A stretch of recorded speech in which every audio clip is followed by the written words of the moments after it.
রেলওয়েতে assistant লোকো পাইলটের vacancy বেরিয়েছে। তোমরা জানো যে এএলপির জন্য অ্যাপ্লিকেশন চলছে। 15/5/2026 থেকে ফর্ম ফিল আপ শুরু হয়েছে। এই ফর্ম ফিল আপ চলবে তোমাদের 14/6/2026 পর্যন্ত, কিন্তু তোমরা এই ফর্মটা ফিল আপ করতে পারবে। তো তোমাদের এখানে জানো যে অনেকগুলো ভ্যাকান্সি আছে। তো এখানে প্রত্যেকটা রেলওয়ে রিক্রুটমেন্ট যে সমস্ত বোর্ডগুলো আছে, প্রত্যেকটা বোর্ডেই কিন্তু ভ্যাকান্সি বার হয়েছে। তো মোটামুটি এই বছর দেখবে যে আরআরবি এএলপি যে ভ্যাকান্সি গুলো বেরিয়েছে বোর্ড ওয়াইজ, আহমেদাবাদ, আজমের, প্রয়াগরাজ, বেঙ্গালুরু, ভোপাল, ভুবনেশ্বর, এইভাবে যতগুলো বোর্ড আছে প্রত্যেকটা বোর্ডেই কিন্তু আরআরবি বোর্ডগুলো নিয়ে এএলপির জন্য ভ্যাকান্সি বের হয়েছে। তবে দেখবে তোমাদের আরআরবি যে কলকাতা আছে, আরআরবি কলকাতা বোর্ডে টোটাল ভ্যাকান্সি বেরিয়েছে ইস্টার্ন রিজিয়নের জন্য 344টি, আর সাউথ ইস্টার্ন রিজিয়নের জন্য 497টি কিন্তু ভ্যাকান্সি বেরিয়েছে। এখানে category wise UR, SC, ST সমস্ত ক্যাটাগরি ওয়াইজ কিন্তু ভ্যাকান্সি পাবলিশ করা হয়েছে। তার সাথে সাথে দেখবে আরআরবি মালদা, যে আরআরবি মালদা আছে, ইস্টার্ন রেলওয়ে টোটাল ভ্যাকান্সি হচ্ছে 270টি। তার সাথে সাথে south eastern railway total vacancy হচ্ছে 289টি। তার সাথে দেখবে ঠিক একই রকম ভাবে আমাদের ওয়েস্ট বেঙ্গলের RRB Siliguri board, RRB Siliguri বোর্ডের টোটাল ভ্যাকান্সি হচ্ছে 600টি। এই 600টি ভ্যাকান্সির মধ্যে দেখবে 243টি ভ্যাকান্সি হচ্ছে ইউআর এর জন্য। আরআরবি শিলিগুড়ি আমাদের এনএফআর, নর্থ ইস্ট ফ্রন্টিয়ার রেলওয়ের মধ্যে আসে। তো তোমরা একটা জিনিস ভালোভাবে জেনে রাখবে যে আমাদের ওয়েস্ট বেঙ্গলে একটি হচ্ছে ইস্টার্ন রেলওয়ে, আরেকটি হচ্ছে সাউথ ইস্টার্ন রেলওয়ে, তার সাথে সাথে আরেকটি হচ্ছে NFR, north east frontier railway. Total 3টে রেলওয়ে ওয়েস্ট বেঙ্গলে আছে। তবে যারা রেলের এএলপি তে অ্যাপ্লাই করছো, অনেকেই যারা দূরে অ্যাপ্লাই করতে যাচ্ছ, বা যারা ভাবছো পরে ট্রান্সফার নেবে বা পরে ট্রান্সফার হয়ে এখান করে আসবে, তবে রেলের একটি নতুন নিয়ম অনুযায়ী তুমি কিন্তু যেই বোর্ডে অ্যাপ্লাই করবে তোমাকে কিন্তু সেই বোর্ডেই থাকতে হবে।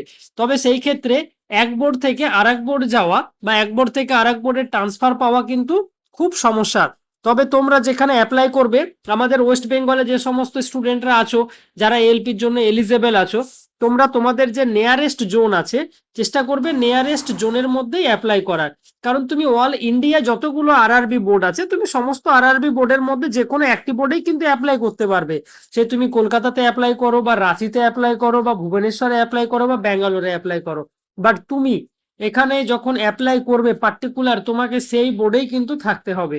পরবর্তীতে ট্রান্সফার পাওয়া কিন্তু খুব সমস্যা। তো তোমাদের যে সমস্ত বোর্ডগুলো আছে প্রত্যেকটা বোর্ডেই ভালো ভ্যাকান্সি আছে, বাট আমাদের ওয়েস্ট বেঙ্গলে যে সমস্ত বোর্ডগুলো আছে রেলের 3টি বোর্ডেই কিন্তু ভালো ভ্যাকান্সি আছে। বাট তোমরা এখানে জানো যে আরআরবি কলকাতাতে একটু কাট অফ বেশি যায়, বাট তোমার আরআরবি কলকাতাতে কাট অফ বেশি গেলেও তোমাদের কিন্তু আরআরবি যে কলকাতা বোর্ড আছে, আরআরবি কলকাতা কিন্তু কলকাতা সার্কেলের মধ্যেই থাকে, যে ইস্টার্ন রেলওয়ে বা সাউথ ইস্টার্ন রেলওয়ে যে সমস্ত জোনগুলো আছে এই জোনের মধ্যে কিন্তু থাকে। তার সাথে সাথে তোমরা আরেকটা যে RRB eastern railway, RRB Malda আছে, আরআরবি মালদা তো ইস্টার্ন রেলওয়েও আছে, প্লাস সাউথ ইস্টার্ন রেলওয়ে, দুটোই পাওয়া যায় আরআরবি মালদায়। আর এনএফআর, নর্থ ইস্ট ফ্রন্টিয়ার যে রেলওয়ে আছে, এটি আমাদের শিলিগুড়ির মধ্যে থাকে। দেখবে শিলিগুড়ির যে বোর্ড আছে এটি ছোট বোর্ড আছে। তো এই বোর্ডটা আমাদের যে শিলিগুড়ি যে জোন আছে, শিলিগুড়ি আরআরবি যে বোর্ড আছে, এটি এনএফআর জোনের মধ্যে আলিপুরদুয়ার থেকে কাটিহার ডিভিশনের মধ্যে কিন্তু থাকে। ঠিক এইভাবে কিন্তু প্রত্যেকটা আরআরবি জোন ওয়াইজ ভাগ করা আছে। তবে এখানে ভালো ভ্যাকান্সি আছে।